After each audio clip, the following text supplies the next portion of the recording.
What's up, YouTube? Welcome back to Daddy's Workshop. Today, this is what we're working on. My motorcycle. This is a 2015 FZ-07. It's got about 15,000 miles on it, and I'm going to go ahead and complete the standard maintenance on it.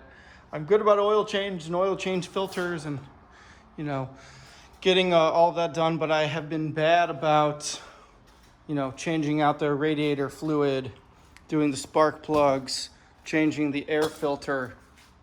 So we're gonna go ahead and we're gonna take care of that today. Come over here. See, we've got ourselves some engine ice. This is about 22 bucks. This will pretty much go into that entire system. We've got a nice K&N air filter. Now you can buy the OEM filters for this bike. They're about 30 bucks, but if you go to 50 bucks, you can buy this guy and it's reusable. And I believe the kits to go ahead and do the cleaning and oiling are like 10 or 12 bucks. And then we've got some NGK spark plugs that are already turned for us. So that tip right there that everybody's always concerned about, this has already been done. I made sure it was done when I picked them up. We're gonna use some Allens. We're gonna go ahead and use a ratchet. And we're then gonna go ahead and drain our radiator fluid. So the bike's already ran for a little bit. I was running it earlier. So now we can go ahead and get all those fluids out. And the oil change I already did. I did it a few weeks ago, so it doesn't need one now. But in Daddy's Workshop fashion, you'll see here I built my own rear stand. All right, made out of wood, probably cost me less than $1, including screws. Fantastic. So first thing we want to go ahead and do is remove the seat. We then want to go ahead and remove these panels right here so that we can get access to that air filter. And then we want to remove the tank. Now this is just a plastic shroud. It looks like a tank, it's not a tank. It's just a plastic shroud that sits over the tank. The actual tank is underneath. So we've got a bolt here and a bolt here on the other side that we need to remove. We've got some other various bolts that we're gonna go ahead and need to remove on the tank as well. You see there's one there, there's a couple here, items of parts so that we can get this going. All right, so I've gone ahead and removed the seat. You'll notice we have bolts here, and here, along with some here and here. And then when this comes off, there's actually a whole bunch of bolts sitting up in here as well. So let's go ahead and get those off.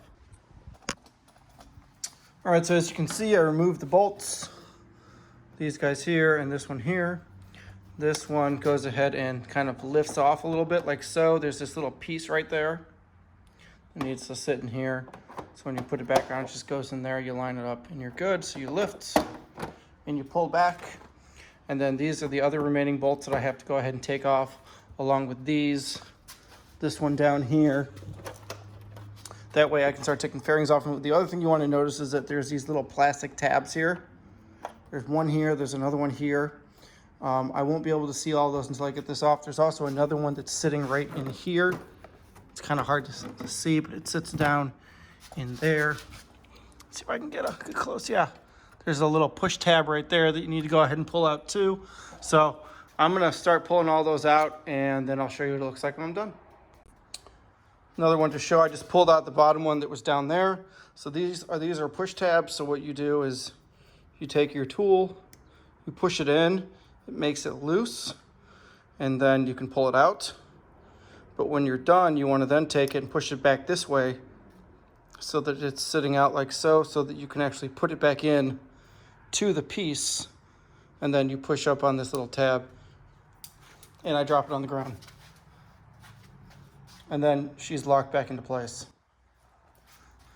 All right, everyone, so you'll notice there's a tab here, there's a tab right here. There's another tab that sits right here. It actually sits underneath. Let's see if I can get a shot of that. Kind of see it right there. Little tab goes into here.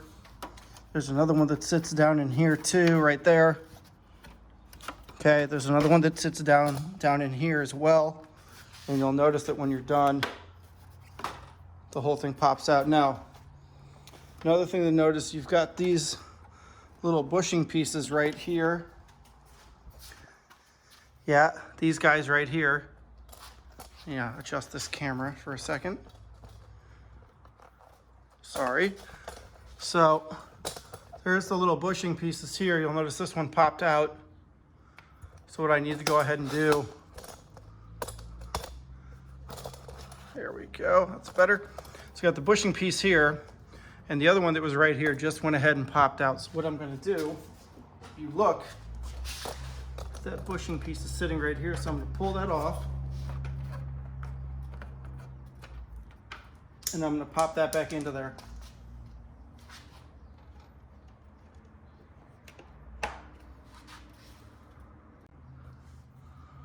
So I pulled the piece off, put it back in here like so. Just kind of move it around until it sits in there. It is right now. You'll notice they are a little bit loose. They're not supposed to be, but they are.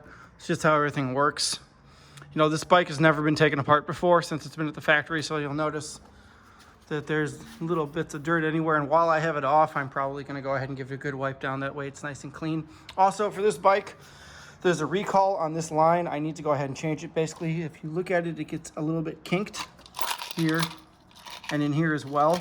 So what they did was they changed the length of this line. I don't remember if it's shorter or longer.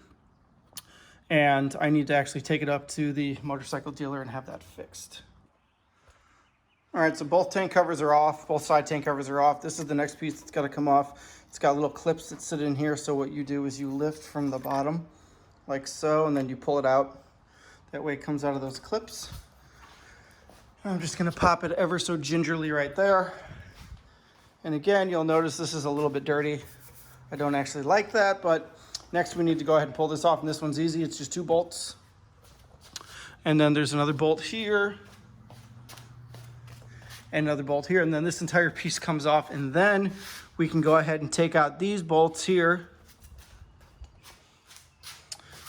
and here, and we should be able to lift the tank up. Now what we're gonna do is lift the tank up so that we can get to the spark plugs, which are down in here, and then we can get to the air filter, which is actually right there. All right, so this guy's got these bolts out here, and then on either side down there, and literally it's just that easy. You just lift and you pull it out. There's a little bit of suction cups sort of attached to that area right there, bracket, but they come off pretty easy, so I'm just gonna pop it so gently right there. All right, and next we're gonna pull out this bolt, those 2 bolts, and these 2 bolts, and we're then gonna go ahead and lift the tank up, and we're gonna take it off.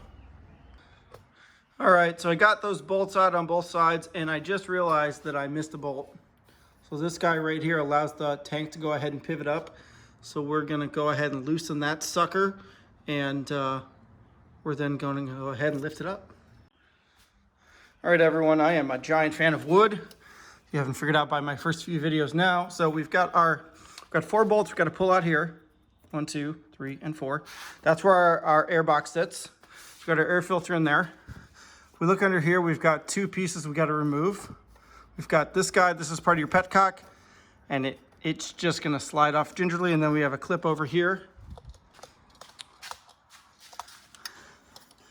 All right, so this is just gonna go ahead and pull out. There's a little piece on here, the piece of wood's kind of in the way, and then this piece, you kind of just pull like that, and I'll just do it. And it comes off just like so. So I'm gonna go ahead and remove this guy right now because I need both my hands to do it. I gotta remove this piece of wood, put it in a better spot, and then what we're gonna do is we're gonna lift the tank all the way up. All right, everyone, we're back. So we've got these lines disconnected, okay? I actually had to pull this. I'm gonna finish pulling it all the way out. It's the only way it's gonna go ahead and let the tank come off. So you notice I'm just gonna have to twist it off. There was 3 other lines over here that had to be disconnected. So I had these 2, these are runoff lines, air and gas runoff lines. They actually run all the way down here. Oh, where's it at?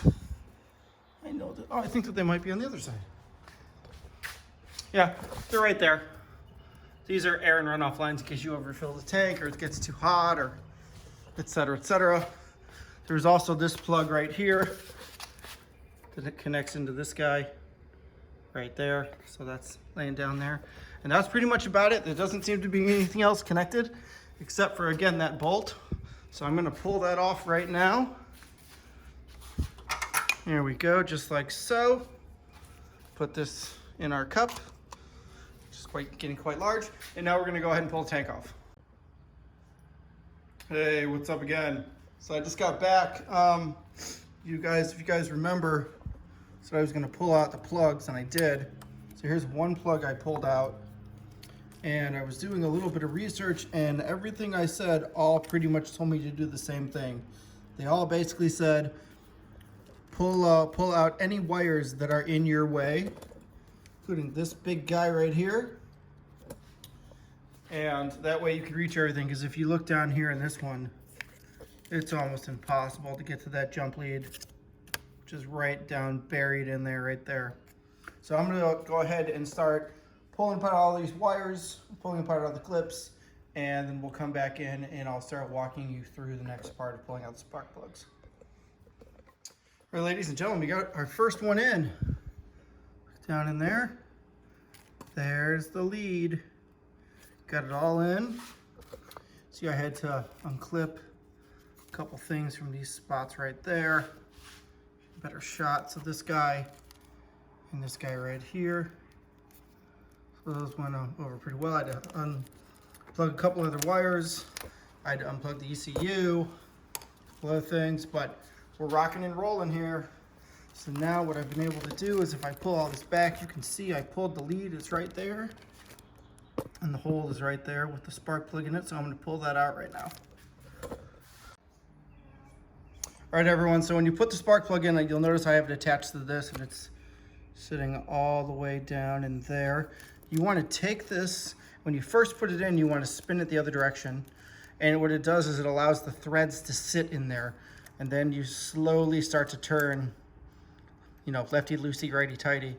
And as long as it doesn't bind up at all, that means it's easily going in. And once you go ahead and get these down, now there is a torque spec for this. I usually do just anywhere between 1/4 and 1/3 of a turn once I get it fully seated with my hands. That way there is no major issues when it comes to stripping, because it is aluminum. This is an aluminum block and it will strip if you give it too much power.